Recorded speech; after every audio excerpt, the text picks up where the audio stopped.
Today, we're going to have a look at 5 more incredibly rare items you can obtain in Elden Ring. All of you showed so much support on the previous video, and of course shared your own stories about the rarest weapons that you had to farm for, so we're going over 5 more today to see if you've got any of these, because I believe that these are a little bit more rare than the ones we discussed last time. And today, we're going to be kicking off this video with the Watchdog's Greatsword. So yes, we are once again back in the giant conquering hero's grave, and essentially, we're running a very similar farm to that of the Flame Blade that we discussed in the previous video, but rather than beating this poor fire monk to an absolute pulp, we're now going to be doing that to the Watchdog instead. A lot of you were telling me in the comments of the previous video that the Watchdog Greatsword is also an incredibly rare weapon, and of course you're all right because it has a 0.5% chance of dropping, and there are only about 3 or 4 other Watchdogs in the game that can drop this, so it is possibly a weapon that you don't pick up in your first playthrough because there is a very slim chance that you'll have it drop. So like I say, if you do want to farm for this, the best place to do so is to come to the giant conquering hero's grave, which is located in the mountaintops of the giant, and then essentially from the site of grace, all you need to do is run down the stairs and jump into the room with the golden light, to then lure the Watchdog into said light, defeat them, and rinse and repeat this method. Now, you guys are a lot more on the ball than I was in the previous video, because you quite rightly told me that once you defeat the boss in this catacomb, you can fast travel to and from the site of grace. I was telling you in the previous video that in this location you do have to run back and forth between the site of grace, which obviously can take a bit of time, but if you want to clear out the dungeon, defeat the boss here first, you can then just fast travel after defeating the Watchdog back to the site of grace, which is going to be quicker, meaning obviously that you can do this far more efficiently. But equally, if you don't want to defeat the boss, because you don't have to, you can just run back up the stairs to the site of grace and obviously do that instead. Either way, once you do get your hands on the Watchdog sword, you'll have a very good greatsword with a very decent AR due to its strength scaling, and it's a common weapon, so you can put any Ash of War on it, including the game-breaking Lion's Claw. Because of those factors, this weapon is more than capable of carrying through the entire game, especially when you can infuse it with other things like bleed and frost, along with having a decent AR and obviously good poise damage as well. So if you're looking for a more niche sort of like greatsword to use that maybe other people don't have because it's a little bit more rare,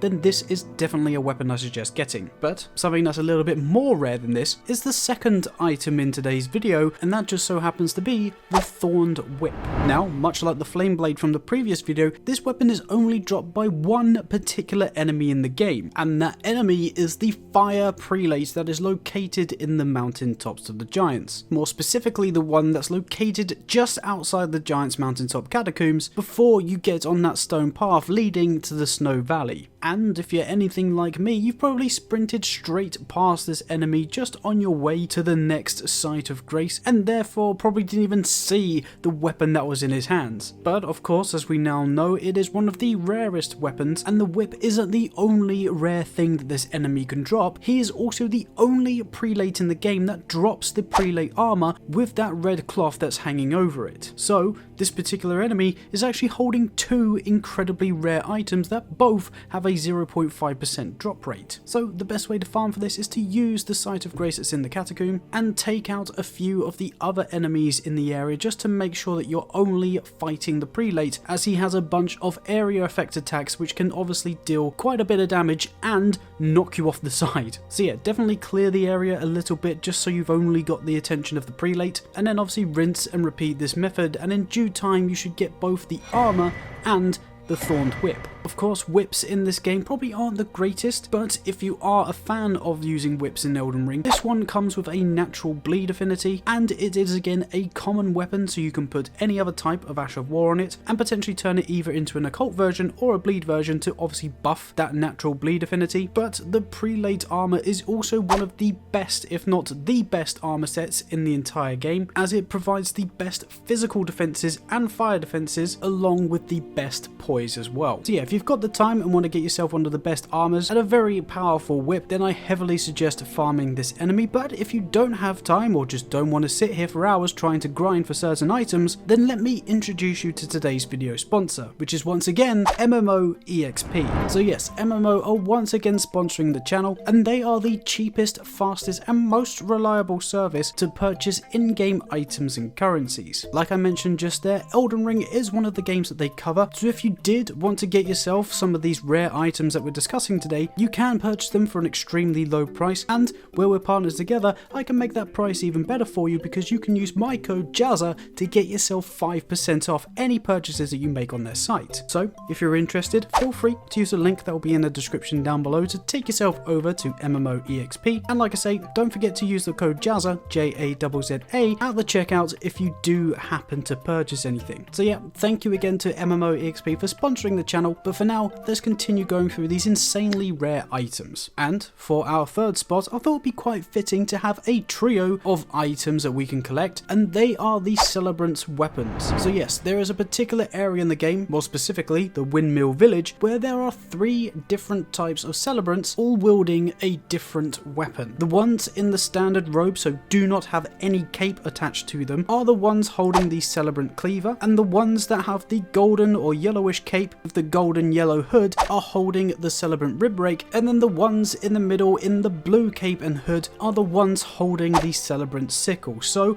there are 2 of them in this gang of sort of like 10 or so that are holding the sickle, 2 of them holding the Rib Rake, and the rest will be holding the Celebrant Cleaver. Each of these 3 weapons have a 0.5% drop rate, making them all extremely hard to obtain, and where there's only 2 people holding the Rib Rake and the sickle, obviously those 2 weapons are a little bit more rare than the cleaver, as there is a lot more opportunity for the cleaver to drop in comparison. And as you can see from the background, this farm is very easy to do because it is right next to the Windmill Village site of grace, and all you realistically have to do is run up and down the stairs, obviously take them out, see if you get any of them to drop, and rinse and repeat this easy method. All I will say, out of the 3, I had a lot of trouble trying to get the Rib Rake to drop, as by the time that I got one of them, I got myself 2 of the cleavers and 3 of the sickles. I know, of course, it's entirely luck based and some of you might get the Rib Rake straight away, but like I said earlier, there's only 2 enemies that can drop the Rib Rake and only 2 that can drop the sickle, so I would say those 2 weapons are going to be the hardest to obtain. But when you do get your hands on them, you've of course got some very unique weapons which can be useful for various builds, as they have very minimal requirements as well. And although this isn't the greatest passive ability in the game, they do still drop an extra 5 runes per kill, so if you are struggling for runes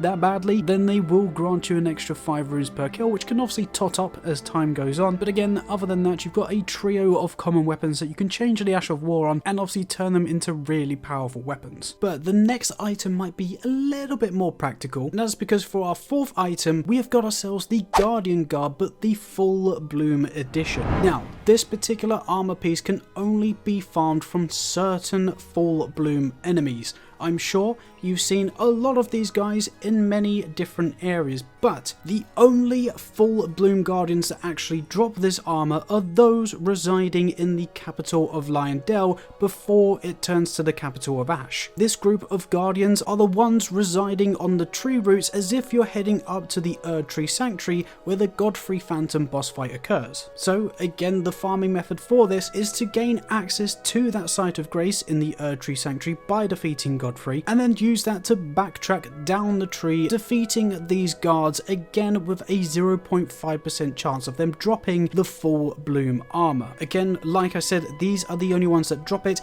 and if you go too far into the game, obviously defeating Malekith and then turning Leyndell into the capital of Ash, you will no longer be able to get this armor, so you will have to get it in the next playthrough. Where this is missable, again, it adds to that sort of rarity factor, as a lot of people maybe didn't realise that there was a difference between having the Full Bloom and non-bloom version of this armor. But if you did know and you do get your hands on this armor, you will have an armor piece that can also grant an additional 10% to the healing of your Crimson Flasks, and this is often used in PvP to hot switch between certain armor sets to obviously get the most out of your limited Crimson Flasks. The only downside to it, and is probably obvious with it being a giant flower on your back, is it does have a reduced fire protection on it. In fact, you take more fire damage as it has a -2.3 in that sector, and is of course not the most heavyweight armor, so it's not the most usable in general battle. But again, if you're a key player in PvP, you probably know about this strat, or if you didn't, now you do so, and it's just another unique armor set to add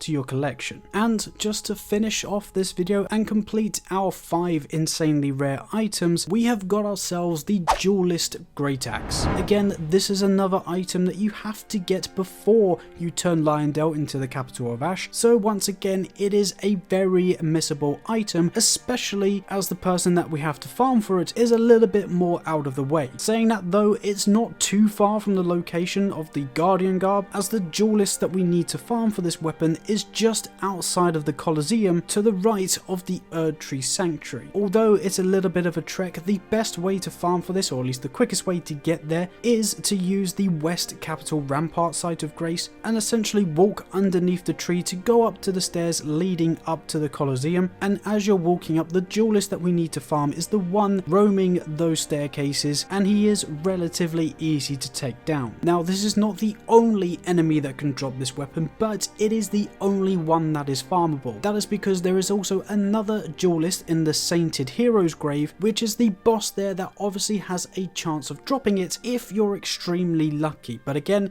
it's a 0.5% drop rate, so that's very hardly ever going to happen. So if you're not lucky enough to get it to drop from that particular boss, this is the only other enemy in the entire game that you can get it from. And although this farm takes a little bit longer, just where you have to run a bit more of a distance to this enemy, there is actually a benefit, as there's a second duelist in this area which will drop the battle hammer. Again, I'm highlighting the Greataxe as the key weapon out of the two, because by the time that I got one Greataxe, I managed to get myself 3 battle hammers, obviously making the Greataxe for me a bit more rare. But again, it's all luck based, so you may come here and get both on your first try. But either way, if you're looking for another colossal weapon or even a great hammer, these two are once again some very solid options, and I highly recommend getting them, especially as you can change the Ashes of War and adapt them to whatever playstyle that you want. And there you have it. Those are the 5 extremely rare weapons that I wanted to showcase to you guys today, which actually turned out to be a bit more like 8 or 9 items with those extras added in. But even so, I really do hope that you've enjoyed this video. I know you guys really loved the last one, which is why I wanted to bring you a second one, because there are a lot of items that have a 0.5% drop rate and are extremely missable, like obviously the Guardian Garb and the Battle Axe that we just mentioned. So I'm hopefully showcasing some items that you didn't even know existed and are giving you new ways to play the game, or at least showing you some new weapons to try out to keep the game obviously nice and fresh. But like I say, I hope you've enjoyed this either way. If you have done, if you don't mind me asking cheekily, if you can leave a like rating on this video, it's the quickest and easiest way to tell me that you enjoy this type of content and that you want to see more videos around the rarest items in the game. And of course, if you're new around here and you managed to get all the way through, firstly, thank you for doing so. But if you want to stick around and obviously stay up to date with the rest of the Elden Ring content that will come out in the future, feel free to hit that subscribe button. We're on the road to 20,000 subscribers. Of course, let me know in the comments if you've got any of these items, or if you know any more that are even rarer than these. I'm always intrigued to see what you guys have to say, so definitely get your comments in down below, and feel free to flex on me if you manage to get any of these first time as well. But for now, that's everything from me, guys, so thank you once again for watching this particular video. I really do appreciate all your support, because you're all freaking legends. But for now, I'm gonna love you and leave you, so I hope you have an amazing rest of your day, and I guess I will catch you in the next video of whatever it is that we make. Bye bye.